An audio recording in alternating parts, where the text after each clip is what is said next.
ফেসিবাদী সরকারের পূর্বাভাস পাওয়া যায় আজকের অফিস টাইমের মধ্যেই ওই নারীকে মুক্তি দিতে হবে। সে সরকার তো গণতান্ত্রিক সরকার, কাজে মানুষ কি কথা বলতে পারবে না? মাননীয় স্পিকার, আমরা একটা জিনিস সবাই ইতিমধ্যেই হয়তো অবগত হয়েছি যে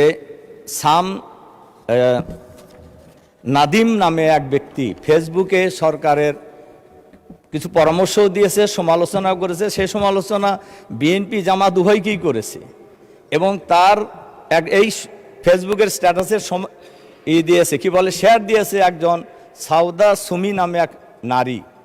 এরপরে পুলিশ তাকে গ্রেপ্তার করেছে এবং বলা হয়েছে উপরের নির্দেশে তাকে গ্রেপ্তার করা হলো এবং মামলাও দেওয়া হয়েছে এবং উপরের নির্দেশে মামলা দিয়ে গ্রেপ্তার করা হলো। আমার প্রশ্ন হলো, এমনি সমালোচনার মধ্যে ছিল তেলটাকে সে বেশি গুরুত্ব দিয়েছে। তো আমার প্রশ্ন হলো, উপরের নির্দেশ বলতে কাকে ওনারা বুঝিয়েছেন এটা আমি জানতে চাই।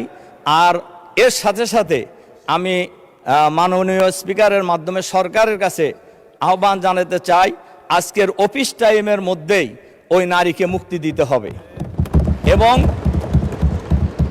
অফিস টাইমের মধ্যেই এই মামলাও প্রত্যাহার করে নিতে হবে।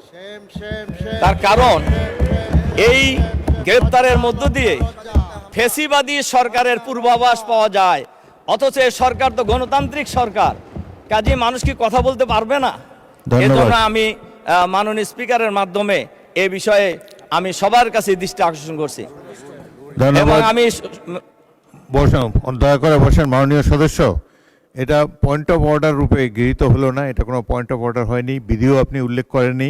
তবুও যেহেতু আপনি বিষয়টি বলেছেন, আমাকে বিরোধী দলীয় নেতা এই বিষয়ে আমার সাথে যোগাযোগ করেছেন, এই সমস্যাটি সমাধান করার জন্য চেষ্টা করেছি। এইভাবে আলটিমেটাম সংসদে বসে বাইরের রাজপথে যেটা দেওয়া যায় সংসদে এটা দেওয়া তো সম্ভব নয় এবং বিধি অনুসারে আপনি প্রয়োজন হলে প্রস্তাব আকারে নিয়ে আসবেন। এইভাবে তাৎক্ষণিক সমাধান এইভাবে দাঁড়িয়ে যে কোনো বিষয়ে। আর ফেসবুক তো বাংলাদেশের ফেসবুক সম্পর্কে এটা এত বিশাল একটি বিষয়, প্রতিদিনই সরকারকে যাকে খুশি তারা মন্তব্য দিয়ে যাচ্ছে। সব কিছু আমলে নিলে এই সংসদ আর অন্য কোনো কাজ করতে পারবে না।